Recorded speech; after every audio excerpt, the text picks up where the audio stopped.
All right, welcome back to AP World History Modern. Today we are going over topic 3.2, empires, specifically administration of empires, roughly from the time period 1450 to 1750.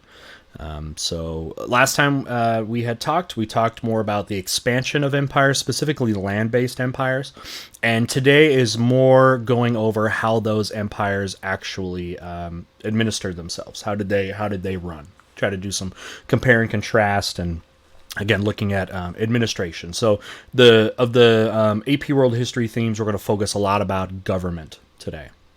So let's go ahead and we'll get started. Okay, our essential question is derived from the objectives. So you got your AP Modern objectives that they have set that you need to be able to know and do to form this into a question, which again I feel is a little bit better than just having the standard there, the objective, if you've seen that. So basically, if you can answer this question after today's lesson, you have achieved the objective that AP has set out that would be on the test, which is how did rulers in land-based empires legitimize and consolidate their power from 1450 to 1750. Okay. All right, let's start. Now, one of the big sort of ideas of things that happens here is, and we kind of set this up last time, is the idea of monarchy, and also this is the birth of absolute monarchy. And just to give you an idea of the kind of philosophy for the justification of empire, really can be summed up here by so for supporting monarchy, by King James of England here. And he said, just look at this quote here. The state of monarchy is the supremest thing upon earth, right? For kings are not only God's lieutenants upon earth and sit upon God's throne, but even by God himself they are called kings. So this derives, or it kind of gets explained as, they call this divine right, where monarchs and people believed that the system of monarchy is one that God endorses, and that kings basically act on God's behalf. And this was an idea that was constantly put out by English monarchs, and especially by French monarchs who had more absolute power than the English monarchs. You see that happening all the time. And so to go against your king was almost like going against God. And that, again, if you can legitimize your rule by saying God wills it, then that's a pretty strong, endorsement there, right? All right, so just to set the stage, by the end of the 16th century, power was centralized, okay, but through a few ways. So again, centralizing means more and more administrations happening from a centralized government, a select people, right? A smaller group ruling over everybody. And the ways they did that, controlling taxes through the military, and in some aspects of religion in some ways, especially with Europe, which we're going to kind of get started with here. Now, in other states, there were other ways that power was centralized too, and forgive me for any typos on here and stuff like that. But so another ways you could consolidate power was by building temples like the Inca did, or paying the military elite a salary, or using the military, using a military with that as well, like the samurai in Japan, who they use that to consolidate their power. And also establishing bureaucracies, right? Like with the Ottoman devshirme system, which you will see. You will see all this here in the lesson today. So let's go ahead and start with Europe here. So the dude we just gave a quote from was King James. And King James believed in what's called divine right of kings. It was a very common claim going back throughout the Middle Ages, basically that the king's power and the right to rule directly comes from God. He is almost a spokesperson for God, and God endorses this person. As God rules with absolute and solitary power, so should a king, right? It's just on a smaller scale. So yeah, they almost act like gods in a way, just over a smaller part. So another thing that happens with this too is these monarchs like James that believe in divine right basically saw themselves as outside the law, and there is no earthly authority that can judge them or limit them basically in any way. So getting people to basically believe that if you challenge the king, you are challenging God by extension. And if you can get people to believe that, then you're going to have a lot more justification for your rule. And this was a common thing in Europe. So, how do they operate, right? You have a person in charge, but I mean, they have to delegate. So in England, the Tudor family, who is the ruling family here, they relied on what are called justices of peace. So these people, their job was to sort of maintain peace by settling legal matters and basically just carrying out the monarch's laws. They acted on behalf. They are the enforcers of the monarch's laws, right? So of course he would appoint them, and they would definitely be loyal to him, because otherwise why would you pick them? So these people again carried out the will of the people. Now under the Tudor rule, should be D. The power of the whole feudal system of lords was weakened, because if you remember going back to last unit, the previous time period, feudalism was all the rage, right? So the power was in local lords and not like a overarching monarch. That is starting to consolidate. In England, it was happening in France, where lords, these lords or nobles, their power was reducing while the power of the monarchs was increasing, and that was happening in here. And although, like in England, they do have a parliament, right? You've got English Bill of Rights here, you have the Magna Carta, so there is some limiting of power by having a parliament or these officials. But the thing is back then the parliament was filled, a lot of the seats were filled by justices of peace, people that worked directly for the government. So it was a way to like have this parliament, but also for the king, the monarch, to be able to have more direct power. But in theory here, Parliament did check the monarch's powers. William and Mary were basically forced into signing the English Bill of Rights. There's kind of a copy on the right there, which basically just ensures that people do have some civil liberties that no one is supposed to be able to violate. They are protections from basically your own government. Very, very simple civil liberties. All right. Now, France, though, is a different story, because France absolutely became an absolute power, meaning an absolute monarch or absolutism. That's where you have a king and has absolute authority. There is nothing to limit them, right? You don't have this parliament. You don't have these laws that restrict the power of the government. And France was a perfect example of this. Some of the rulers that had that, you had Henry IV, who advocated for divine right, saying the King of France is there and rules by the permission of God. And then you got Louis XIII, and this became consolidated, especially with his minister, Cardinal Richelieu, and they moved to more centralization. So power became extremely consolidated. You also got these intendants, which kind of almost sound like those officials in England, but these people basically carry out the government's orders, and by the government I mean the king. The king appoints these attendants, the tenant goes out, and of course the attendants are very loyal to the king because that's how they got their position of power. And one of the big things that the attendants were doing was tax collecting, called tax farming. That was one of their big things, is making sure people are paying their taxes. So taxing is a one way that people the leaders consolidated their power, was through these attendants who would go out and collect the taxes. Probably the most absolute of the monarchs in Western Europe here was Louis XIV, also known as the Sun King. And by the way, he was known as the Sun King because he used the symbol of a sun to represent his rule. You know, he said, like, how the sun gives warmth and life to the entire world, so do I, you know, over our kingdom here. And if you look at like the Palace of Versailles, which was something he really had expanded and really became a centerpiece for his power, you see like little sun insignias all over the place. It was like a logo from him. And he ruled with divine right. He basically said he rules just like a god does. Just as God rules the universe, the king rules the kingdom there. So he was very militaristic as well and expanded the French borders, combined lawmaking and justice system in himself. He oversaw every department that there is in government, right? Lawmaking, justice system. I don't know how guys like this had enough time in the day to do all the work that they did. Now, the Palace of Versailles was something that was built before him. And he expanded it, and really it became the center of all life in France. So they built the palace outside of Paris in Versailles, this giant palace, the most probably expensive palace, and he used it as a tool to do a couple things. One, to pamper all the nobles and the powerful people in France. He wanted the nobles and the people that really make France go basically under his thumb. So what he did was had them spend considerable amount of time at the palace, and this palace could house and just completely spoil hundreds of these nobles at the same time.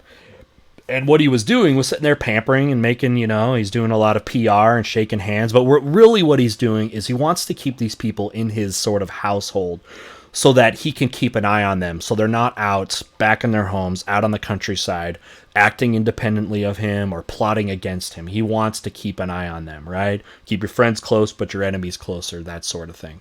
Now, in the end, Louis XIV is actually going to hurt France, although this is going to be a high point in French structure and French power. He is going to spend way too much money on this frivolous palace lifestyle. He had a bunch of disastrous, costly wars that end up hurting, and the debt and things that he accrues will be inherited by future generations. A lot of this stuff is going to be indirectly responsible for the French Revolution, which is going to happen less than 100 years after he dies. So in the end, it does weaken them, but he does really represent the high point of French culture and French influence. But a perfect example of absolute monarchy. Now, similarly, you also have autocratic and absolute rule over in Russia. So you got the Romanov dynasty, which took control back in 1613. And one of the most absolute rulers and successful rulers in Russian history was Peter the Great.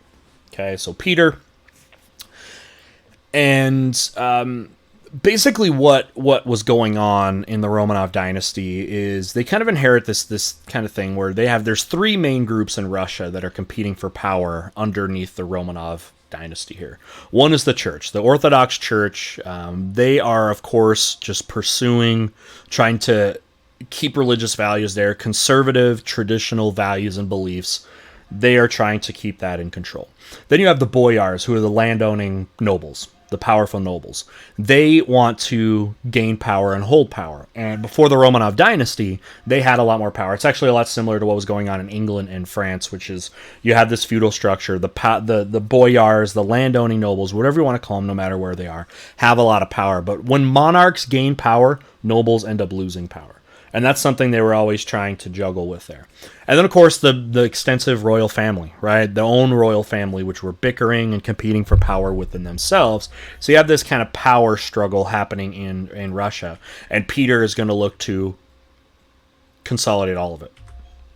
So Peter the First, or Peter the Great, going back to the whole idea of family members actually kind of going after each other. He basically competed with his half-sister Sophia for power, and basically beat her out and her supporters, and actually ended up forcing her into a convent, which is where nuns go to live and to sort of train that way. So yeah, anyway, he was known as a defender of orthodoxy, so that won him favor with the church. So the Orthodox Church and him kind of went hand in hand, and he very much oversaw church duties. I mean, that's kind of Orthodox Christianity is. You've got your, just going back, you had, the old Byzantine emperors, right? They basically ruled over the religion as well. But eventually, Peter will lose some of the support of clergy over reforms. He wanted to do a lot more progressive reforms that really put him at odds with the church, but that's more of a story for another time. And he totally reorganized the government. Russia was growing in size under him, and he reorganized it into provinces. At first, he set up 8 provinces, and later 50 of them. And he also made the officials paid employees. So they used to be more of a feudal thing. In feudalism, you don't really have a necessity for money that much. You're basically paid off of land and food and those kind of things. But he made them a salary rather than just feeding off of the lands. Rather than just be getting a plot of land for your work, actually giving them salaries, which provides a lot more mobility that way. He did create kind of a senate, or sort of a senate, a body, a legislative body. However, they were only relevant when he would go away. Basically, if he was going away, he had a senate that could advise officials and stuff like that. But he wanted to be in Russia, making all the deals. All right, let's go ahead and move over to the Ottoman Empire then. So let's head down a little bit southeast of Russia, or just directly south.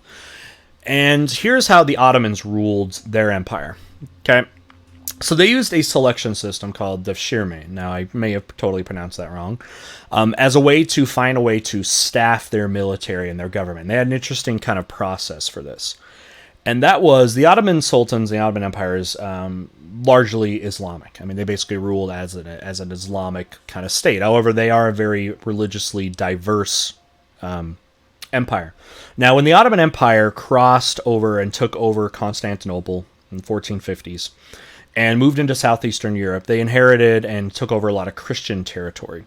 And these Christians were actually selected into the government, right? So they would take these young Christian boys and who were part of the empire and were basically forced to serve in the Ottoman government. Okay, usually between about 8 and 20, they were basically taken away from their families from these conquered territories in Europe and placed into usually the military or the government. Okay, and it kind of inherited, it kind of transformed from an earlier slave-like system, because this is basically slavery, right? These children are forced, but the difference is they're actually going to be sort of recruited into very powerful positions. So in both systems, for example, slaves were considered tribute, right? That once you were conquered, you had to pay tribute to the empire, and this is basically what ends up happening. And the basic deal of what they would do is when the Ottomans would conquer a place, they wanted basically to take over about 1/5 of the conquered land's wealth. That was their sort of toll for being now part of the empire. And Islamic law prohibited the enslavement of the people of the book, which in this case meant Muslims and Jews. So again, going back in earlier history, in Islamic history, slavery was very common, but they wouldn't necessarily enslave other Muslims. Like earlier, they would enslave like Africans, for example, the Zanj. Now they're enslaving Christians. So you have this happening here. So the people of the book, so the kind of the origins, the people that they originated from similar, Abrahamic. They're talking about Abrahamic kind of religions there. Allowed for Muslims and Jews, they could not be slaves, but Christians could. So that's where they took these people. Now these Christian boys, again, they're forced to serve the state, but they were actually taught a lot of skills and actually held very powerful positions. So, for example, a lot of them were trained into politics. Some in the arts, and of course many were in the military service, and a lot of them received very high-level education. So this is really an interesting thing when you see slaves getting high education and stuff like that. I usually think of slavery, people going out into work in agriculture and that kind of thing. And among these Christian recruits, there was an elite group known as the Janissaries. Okay, so you had these boys that were plucked, but a lot of them, again, were Christians, plucked from their families, and basically forming a very elite force of the Ottoman Empire and became very powerful. They were very close to the emperor, and had a huge role in the Ottoman Empire. They're like the elites of the elites, the Janissaries here. And again, some of these boys were groomed to become administrators of new territories. They were scribes, they were tax collectors, they were diplomats. They were very high up. So it's interesting to think you have this like slave group having such influence and power actually within the Ottoman Empire.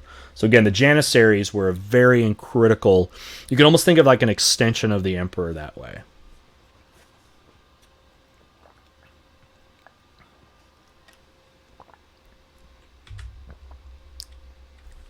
Now, why? Why use these people? And why would these people that were basically forced into slavery actually be loyal? Remember, these boys are getting plucked at a young age, and they were virtually indoctrinated to being loyal to the Sultan. Right? It's basically flipped on them. The Sultan is using you. Look how tolerant he is. You're a Christian and not part of my religious, affiliation. And I'm bringing you in as bodyguards and as scribes and tax collectors. So they're basically indoctrinated to be fiercely loyal, although they are very different people than the sultans and the Islamic leaders themselves. But over time, being a Janissary was something that was a good proposition. Like a lot of families and parents actually wanted their sons to be recruited into this service because although they were slaves of the state, they also had a lot of power and upward mobility. So this is such a unique system out here that you could probably, be hard to find a lot of comparisons this way. The only thing that might come close maybe is like the I mean, you can add suggestions, but maybe the Mamluks in Egypt, who were slaves but end up being very powerful as well. So anyway, all right, let's move on to East and South Asia, though. So let's check back in with the Chinese. So last time we had met with the Chinese here, talked about the Chinese. They had just kicked out the Mongols, the Yuan dynasty, as it was called, that ruled for nearly 100 years. And the Ming Empire basically rose up against them. The Ming, they're going to be the Ming Empire. And they drove out the Mongols. And were trying to, their whole goal, the Ming dynasty, was to basically erase all of the Mongol influence that had happened over nearly the last century. Okay, so to do this, basically what they're doing is reverting back to older China before the Ming, like back to Tang and Song dynasty. Now that's kind of interesting because there's basically no one around at this time that was around before the Mongols took over. So they're going back to a time period that none of the Chinese had actually experienced before. One thing you saw was a revival of Confucianism, which, as we know, was a very, very powerful tool for previous dynasties, using the whole Confucian system for their social order as well as their government structure, and the Ming brought that back. So one of the things that was definitely promoted by Confucianism was promoting your educational elite into positions, and the big way that was an influence of Confucianism was for that was the civil service exam, right? So civil service exam, if you forgot, was a very, very brutal, rigorous test that you had to pass to become in the government. You had to get actually a government position. So they had a huge improvement in education, which again is something that the Mongols had really suppressed for a time period because they were not Confucianists necessarily. So they brought in the Ming established a national school system, reestablished their bureaucracy, and then so the Ming are going to rule for the next nearly 300 years. They will be overthrown by the Qing dynasty and are going to rule in a similar way. But they had become very corrupt and used harsh military to use control. That's what they used. But we'll talk more about the Qing later on. All right, how about Japan? So Japan has an interesting setup. Japan has an emperor, but is very symbolic, really only. Where the real power in Japan lies here is with the military, and specifically the ones that control the military. Now, the ones that control the military that people are loyal to are known as shoguns. So shoguns basically rule in the emperor's name. The emperor, in theory, is really at the top of society in Japan, but in real practice, the shoguns are in control. So the shoguns will basically run Japan for centuries. And there was conflict, of course, in Japan because you can look at Japan more as a city-state structure like Greece than you would like a centralized power like in China. Japan will not really have centralized power until the 1600s because Japan had never really been unified. What you instead had were these different lords known as daimyo on here. They are the lords. Again, this system, by the way, is very, very similar to what was going on in Europe in the Middle Ages. Replace lords with daimyo, and then the tool of the daimyo for control was in their military forces, which is the samurai. Relate that over to Europe, and the lord uses knights, right? So you have this loyalty system with militaries being the extension of that, and of course peasants that are loyal to the daimyo because the daimyo are able to protect them through their samurai or through their lords if you're in Europe there. So the daimyo were always in conflict with each other, look to conquer more territory, take each other's city-states, and that sort of thing. But again, the big tool of the daimyo was the samurai.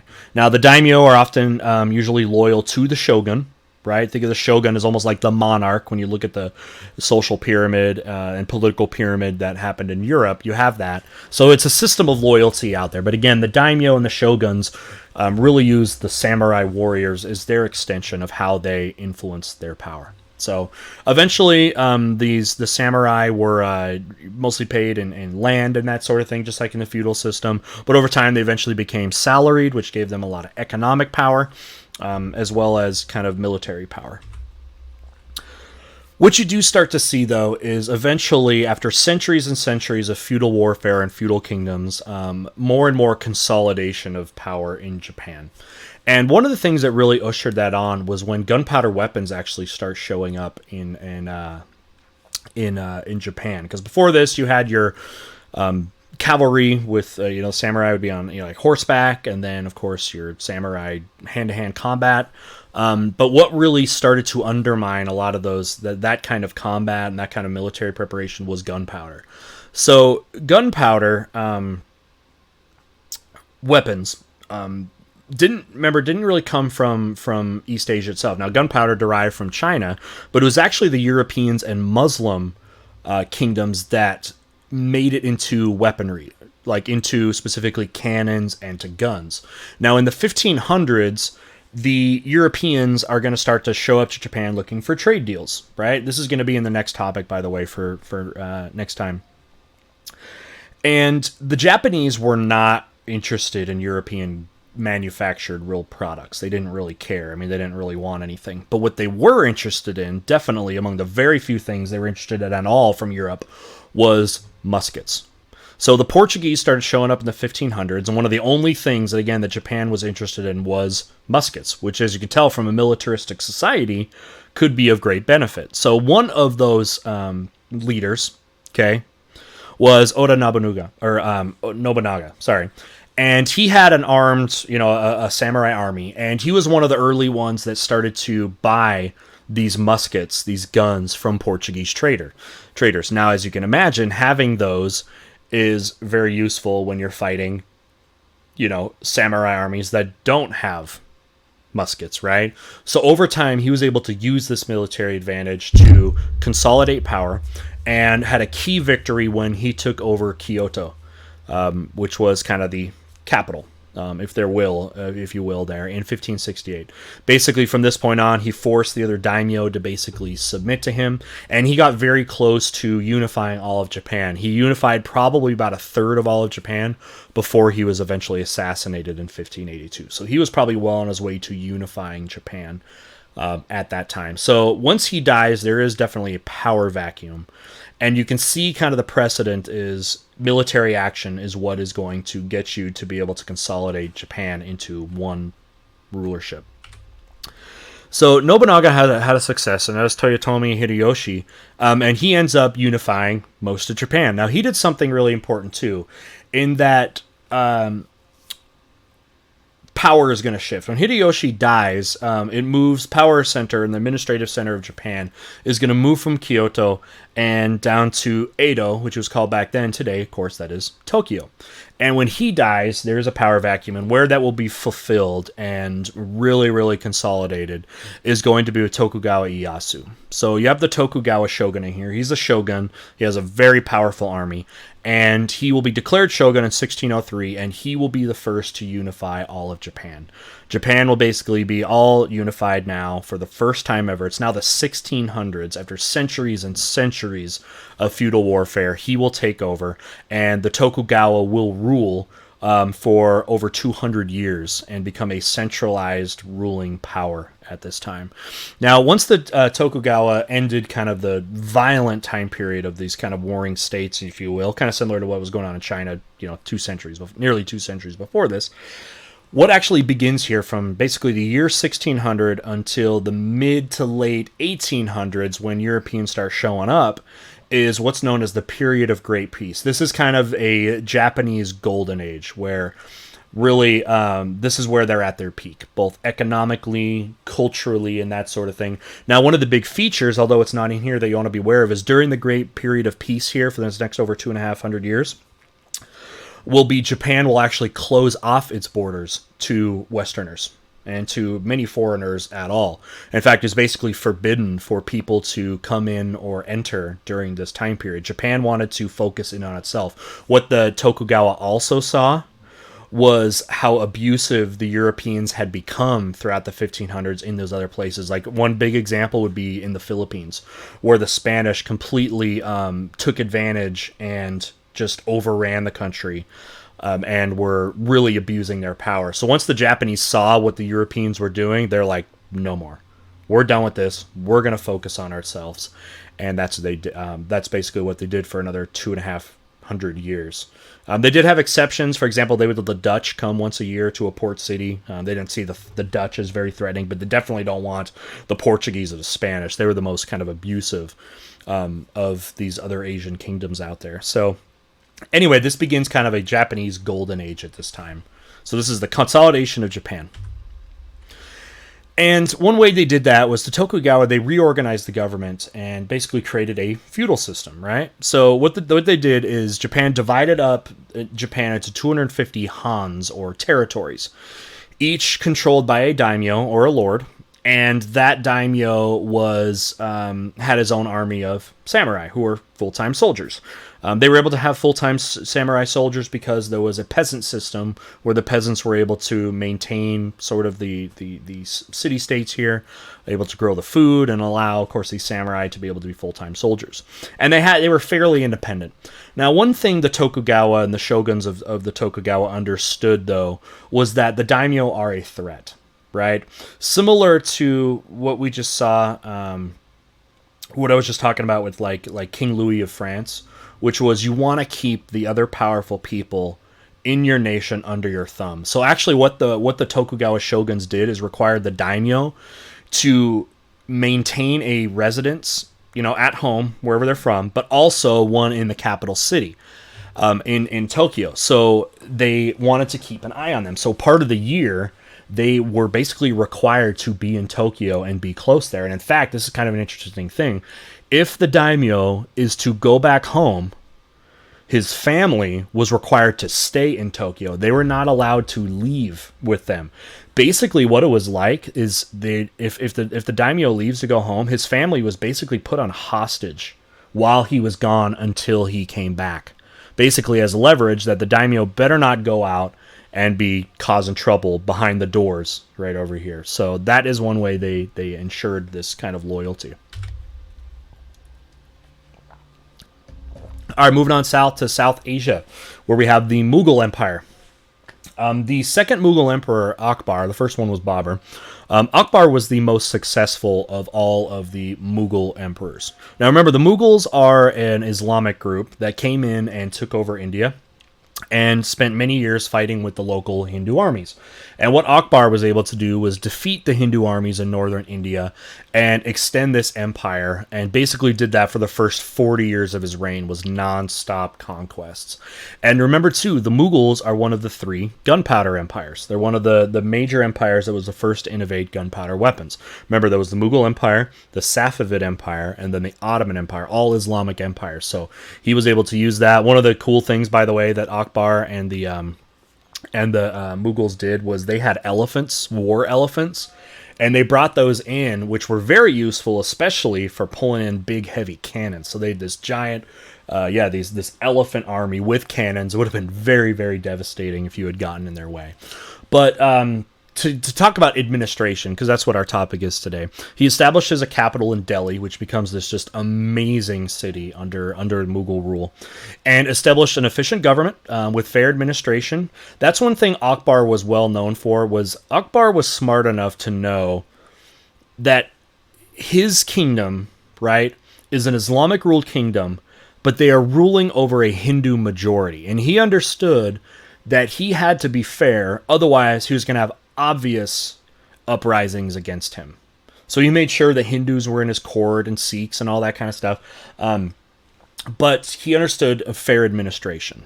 Okay. For example, he wanted people to be able to appeal to lawsuits and issues and he basically would oversee them personally. If there was a major appeal that somebody wanted made to a lawsuit, he wanted to basically be there. Now, since rule was very centralized, just like we talked about with the Ottoman Empire and we talked about France and England, they had paid government officials that were in charge of carrying out their duties. In South Asia here, they're called the zamindars. And they were originally kind of given money for their services, but eventually given land grants, which of course is a very important thing to be able to have, is control land. And was also allowed to keep portion of peasant taxes, which definitely influenced them to go and collect taxes because they got a percentage of that. So it's like it's almost like sales there. Like they're basically almost like working on commission, and they could have personal armies and that sort of thing. So there's a lot of wealth and power in being in zamindar. Of course, what you're going to have to do though is be very loyal to the emperor of the Mughals. Okay, we're going to change our tune a little bit and talk about another way that leaders were able to consolidate power. We've talked a lot about the military and taxes. Well, another way to legitimize power and to show power was actually through religion and art. Okay, so we're going to head back to Russia here. Let's go to Peter. One of the things that was lacking with Russia until Peter, Russia did not have a single warm water port city. Okay, they did not control anything on the Black Sea or anything in the Baltic. And Peter, as somebody that was basically trying to drag Russia into westernization, I mean, literally, he was like dragging their feet into it. Russia was very reluctant to become westernized, but he wanted them to. He had spent a lot of years getting a Western education. And one of the things, of course, that is Western is having thriving port cities. So he spent considerable effort and warfare and money in trying to conquer territory where he could actually have a warm water port. Now, one of the best place for Russia that would be the best would be to conquer somewhere on the Black Sea, because the Black Sea, first off, is warm all year round, meaning it doesn't ice over, and it also has direct access to the Mediterranean. Now, he failed to do that because he was unable to beat the Ottoman Empire. But one thing he was able to do is beat the Swedes, I believe, were in control of the Baltic, and control part of the Baltic and coastline there, and he ends up basically building from scratch a brand new capital city, which he names after himself, of course, and that is St. Petersburg. So he moves the capital from Moscow, which is a big thing because Moscow's been the capital of Russia forever, and moving it west to St. Petersburg as his coastal city. Now, St. Petersburg, unfortunately, is not year-round warm water. In the winter, it does freeze over, but for much of the year, it is a warm water port. It's kind of hard. You can't connect to the Mediterranean's very difficult because you have to go all the way around the Baltic and the Atlantic and then go through Spain. But here's some things to be able to do, and hopefully you're seeing a lot of commonalities here. One is, since Western Russia had a lot of the boyars and landowning nobles, moving to St. Petersburg help him create a better, have his be a lot closer to the boyars, which again are the landowning nobles that are always the threat to the king. So he's able to watch them better. He built this city in a very, very Western fashion. He had architects lay out the streets in grid patterns, rather than all the irregular stuff that was going on in Moscow. Now, the city, though, was not really ready to be a very efficient city. It was very swampy, and they had to drain out tons and tons of land to be able to even create a harbor, because it did not have a natural harbor. They had to basically dig it out. And they basically used peasants and Swedish prisoners of war to work on this city. They had to drain marshes, I should say marshes, not marshes, sorry by the way, build streets and build government structures. Basically, St. Peter's built on what would be very next to slave labor, and it was brutal conditions. I know people died. It was very difficult to actually work this. And then one of the things you do, of course, which is what you do to show your power, is to build a massive palace, and he does that in St. Petersburg with what's called the Winter Palace. So during the winter time, they would, head over there. That's where you want it to be. And it used a Western European design rather than a Byzantine design, which is kind of interesting because when you look at the palace, it looks like something you would have found in like France, for example, not something you would have necessarily found over in the Byzantine churches or Byzantine Empire. But again, remember, Peter is a Western-minded ruler. That's what he wants. So here's what we're talking about. Here's the Winter Palace. And again, you look at it, it's very Western style, right? It's very Renaissance-esque with the arches and with the statues and that sort of thing. And this became kind of the seat of power over here in St. Petersburg.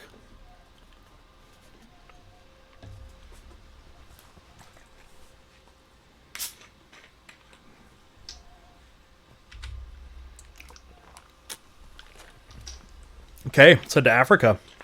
So you have the Songhai Empire. And you see a consolidation and legitimizing of power through religion and art with Askia the Great, as he was called, of Songhai, or Askia Muhammad I. Came to power over in 1493.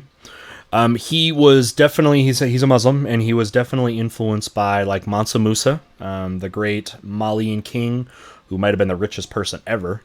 And Askia promoted Islam as a way to unify his empire. He promoted it, And just like Mansa Musa went on an elaborate pilgrimage to Mecca, which is where Mansa Musa even got, popular, but it became the largest kingdom of all of them in Africa, in West Africa. And again, the tool he's using to legitimize and to unify was religion. He consolidated power through his promotion of Islam, and also legitimizing his rule. But in the classic kind of leader sense too, he also was an efficient bureaucrat, an efficient bureaucracy that was able to rule that well. But that's a good example of using religion to promote your rule. And then back to India one more time, through religion and art. The Mughal Emperor Shah Jahan, which would be the second to last of the major rulers. And one of the big artistic achievements of the entire history, of course, is the Taj Mahal. Everybody's seen the Taj Mahal. Shah Jahan built this as a tomb for his wife. He had a lot of wives, but his favorite wife, Mumtaz, gave birth, or died giving birth to like their 12th or 13th child. It was some incredible number. She died in childbirth, and it completely devastated him. He went into a deep depression, and was not hardly seen in public for months or maybe even a couple years or something. And what he eventually found solace in was creating a tomb, and wanted to be the most elaborate, beautiful tomb ever. And it really kind of woke him back up, was creating a tomb for her, which of course is going to be the Taj Mahal. And I'll show you a picture again, or show you a picture in a second, if you reminding of what the Taj Mahal is. But the Mughal Empire might have been the wealthiest empire in the world. They, unlike the Chinese and Japanese, were very, very open to trading with the Europeans. Not because they wanted European goods, because they wanted European money. When silver and gold was being mined with the colonies that the Spanish and Portuguese had in the Americas, that was something, and basically the only thing that they actually wanted in India. So India has the best resources. They got textiles, spices, and everything. And the Mughals made an absolute fortune. It would have been richer than probably all of Europe combined, almost at the time in the 1600s here. And use that for some of the most beautiful architecture and arts in the entire world. And it just blew people away. And you especially saw that in Delhi, where their capital was. So here is the Taj Mahal. Taj Mahal also has some really neat syncretic values, as it combined the Islamic kind of religion and themes with Hindu art. They're kind of combining that. So you see like the minarets, the four pieces, that's part of, Islamic architecture. Kind of the dome part, which is definitely more like Islamic, deriving from Byzantine. And then a lot of the artwork from local Hindu artists. So it combines a lot of things. But again, this is a tomb for his wife, Mumtaz, who again died in childbirth, and that's what it was for. It doesn't have really necessarily a religious purpose or any administrative purpose, but is often seen by many as the most beautiful building in the world.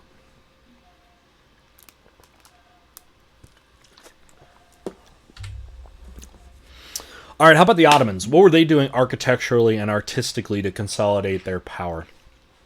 The Ottoman Empire, is one of the most diverse empires, was constantly having to adapt to changes in government and religious policies. But one thing that definitely showed a continuity, you always want to be thinking, one of the major skills is continuity and change. How is something the same and how is something different through time? And in the Ottoman Empire, a lot of changes in government structure and religious structure, but one thing that did not change much is art, culture, and a lot of their economic practices showed a lot of continuities, and you saw that there. One of the things that they did focus on, of course, was Constantinople, which they took over in 1453. And they take it over. Now, remember, Constantinople is probably economically the most important city in the world. It is literally where Europe, Africa, and Asia meet. It is the westernmost part of the Silk Road, where basically the Silk Roads converge at Constantinople. And they invested in it greatly. It becomes really the seat for the Ottoman Empire, and their architectural, religious, and artistic projects really centered around this. Constantinople, of course, was renamed Istanbul, which is as it is known today. And it was an economically just explosive city. The Grand Bazaar, which was the central giant marketplace of Constantinople, was full of foreign imports from all stretches of the globe there. And things like coffee houses. Coffee, which was native to the Americas, ends up coming over to Eurasia. And kind of interesting, coffee houses became this buzzing like social and business place. But kind of interesting because coffee was actually banned by Islamic law, but coffee houses thrived, and they definitely turned a blind eye to it because of how important it was to city life there. Interesting little side fact.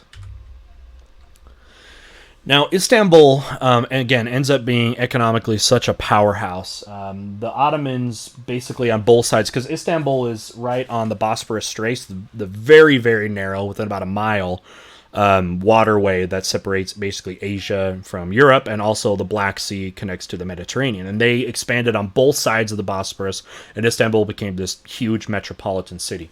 It also became the residence of the sultans, who built right on the Bosphorus some of their most impressive architecture. The beautiful and elaborate Topkapi Palace was built by Mehmed II, Mehmed the Conqueror, the guy that actually conquered Constantinople. And then Suleiman, who is seen as the most effective and the height of Ottoman power, built lots of mosques, lots of forts, and other buildings. Built one of the biggest mosques there. Originally was a mosque, built as a mosque, and that was the Suleimani Mosque. Just a couple things there. So the Topkapi Palace is back here.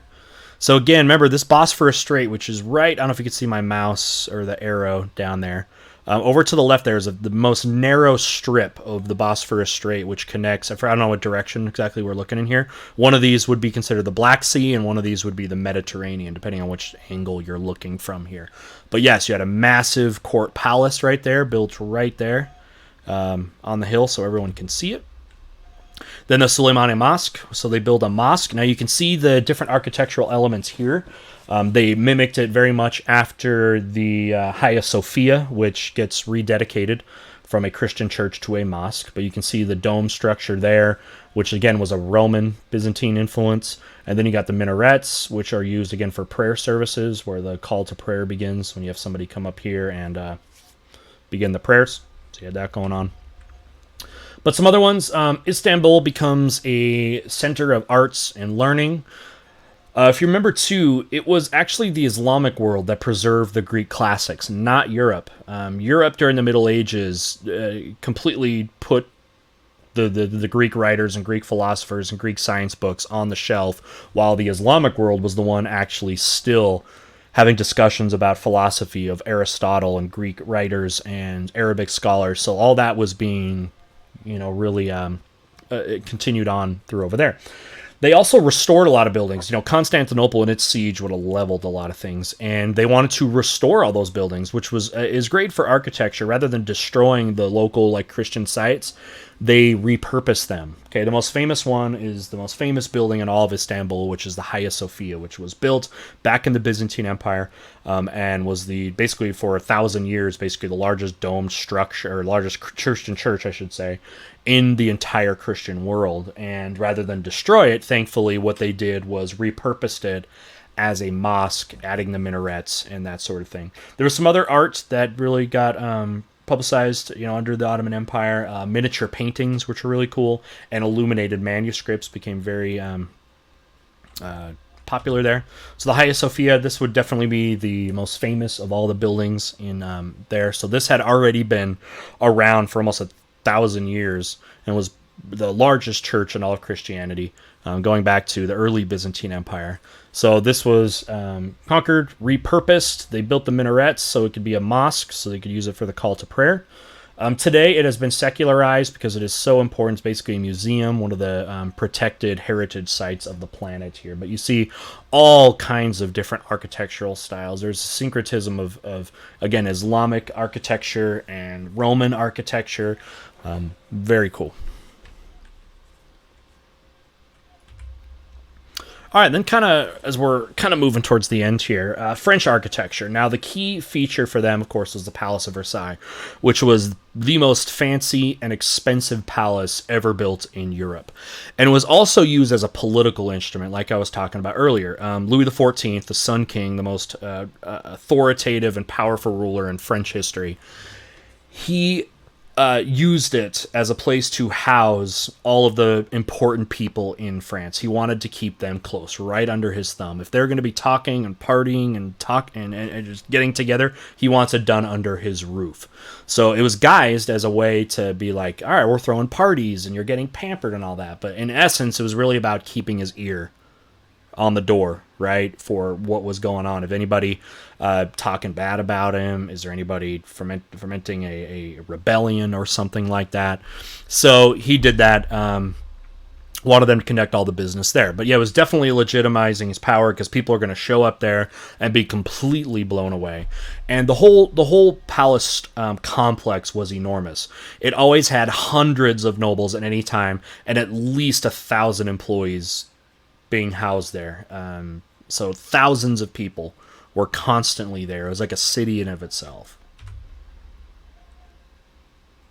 So again, the Versailles was built outside of Paris, which actually during the French Revolution was something that people cited as a way to show that the French monarchy was so out of touch with people that they don't even live in Paris.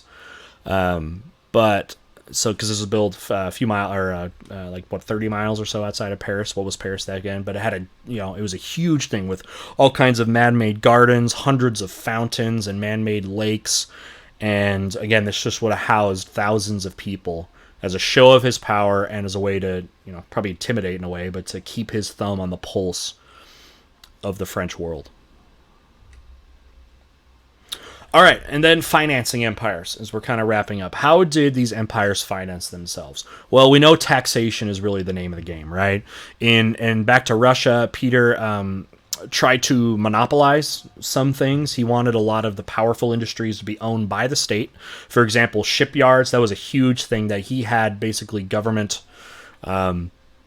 monopolized, meaning they're the ones who run basically all of them, and also iron mines, wanted those. But at the same time, he did also encourage private industries. Basically, this is almost like an early capitalism is the right word, but definitely an early attempt at industrialization, at least. So there was private ownership in enterprises in metallurgy, woodwork, gunpowder, leather, paper, and mining.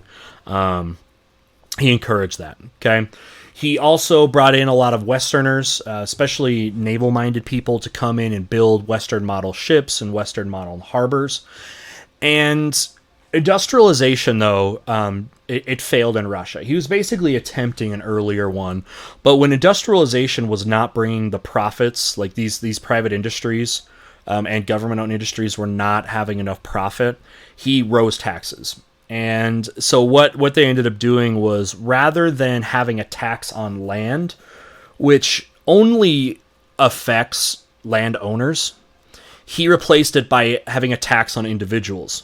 So this directly had an effect on peasants, because the taxation of the land was more on the nobles. It's good to be a landowner to have your land taxed, and peasants basically by definition don't really own their land. You had that going on. But this actually ends up being very oppressive to the peasants because they do not get paid very much, and these taxes were a heavy burden, which ends up being one of the major issues of when peasants and the lower class start to rebel against the royal family, eventually ending the Romanov dynasty, but that's later on. All right, and as far as the Ottoman and Mughal Empire, so the two big Islamic empires at this time, both of them, you remember, have militaries that need constant funding. So they needed to constantly finance in high numbers their militaries. So one thing they did, similar to what we just saw with the Russians, was taxing the peasants, which you're not going to get much money out of the peasants, right? Now remember, too, that governments also fear taxing their nobles. They fear it because if you piss off the nobles, you piss off the people that are the biggest threat to you. So sometimes, like in France, just to backtrack a little bit, they did not really make their nobles pay taxes. It was all on the peasants to try to keep them happy. But anyways, they in the Ottoman Empire and the Mughals, they use tax farming, which again means you have these local officials and also private tax collectors that were paid, and they collect those taxes. Now, what you unfortunately did see is if you start hiring private tax collectors, and you're more likely, especially as they get further away from their duties in the capital, they're far more likely to become corrupted by kind of fudging the tax numbers. So, for example, a lot of these tax officials were skimming money off of the tax revenue for themselves. So the money coming in, they would take a chunk for themselves, and then the rest would go back, which definitely is corrupt in that way that it wasn't going back to the actual empire. This was a huge burden, of course, on the agricultural villages and the peasants, as these taxes were not something that they could hardly afford. And overall, through both the Ottoman and the Mughal Empire, overburden of taxing was one of the big reasons why their empires are going to crumble from within. It created a lot of economic problems as they were overtaxing, but while they were overtaxing, they were also not making enough money. So it was hurting on both fronts. All right, how about the Chinese? Well, just like the Ottoman Empire, China's tax collection was by private citizens. They hired people that went out and saw these. A lot of the tax collectors in China were actually the wealthy families out there. So the wealthy families actually are the ones that oversaw the collection of a lot of the land taxes in their area. So they would get the taxes from the poor people and then send it up to the empire. And I'm sure just like in India, they were skimming off the top and it was corrupted, but there's just not a lot of efficient ways of tax collection that can avoid corruption. Land taxes did make up the bulk of taxes, but rates were quite low. There were a few ways that you could pay your taxes. One is in the form of grains and agriculture. Later on, when silver especially starts coming into China, just like we were talking about earlier with the Mughal dynasty in India, the Chinese were only interested in European cash, which basically is silver. They didn't care about European products, but they did like silver. So they used that, and that became a way to pay taxes as well. Now, a lot of the grains, for example, in silver, would be stored in local facilities and basically used as a reserve, especially the grains would be used as food reserves if a famine hit. So they did have a public use to that. And then a lot of it, though, was sent on the Grand Canal to different military bases throughout the empire. Some of the things that were especially taxed upon, other than land, was salt was a big one. Salt tax, taxes on wine and other goods as well.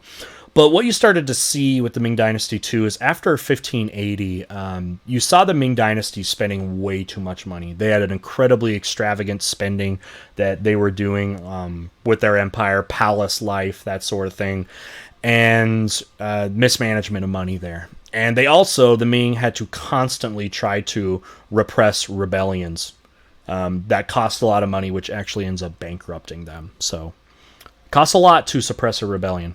It really does. And then lastly here, tributes. This is another way that empires finance. So a tribute, again, is where basically you force a territory to pay you tribute to basically keep you.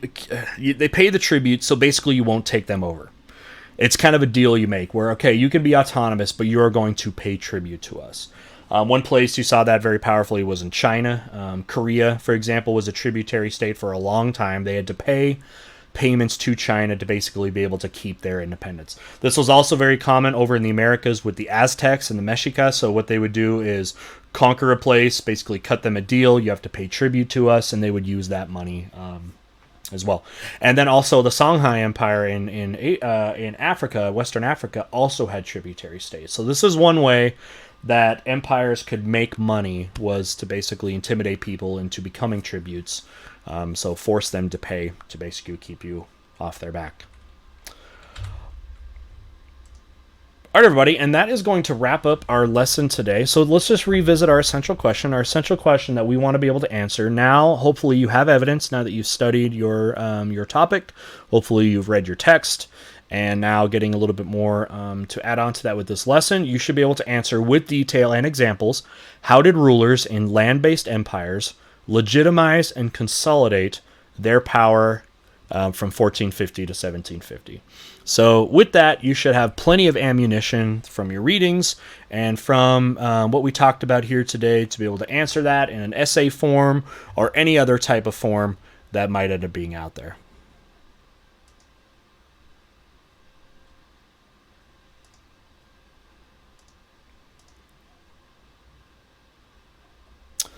All right, and with that, that is going to bring an end to our lesson today. I hope this was useful for you.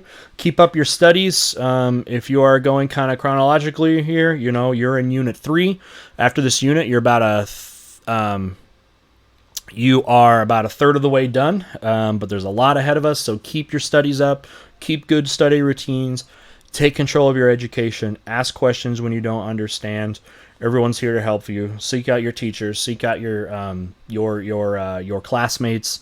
A lot of materials, great materials out here on the internet for you to help you out. There's no shortage of that. Let's all get through this. Let's get through this course together and hopefully have some fun and some success along the way. All right, with that, we're going to go ahead and bring this to an end. A few plugs on the way out.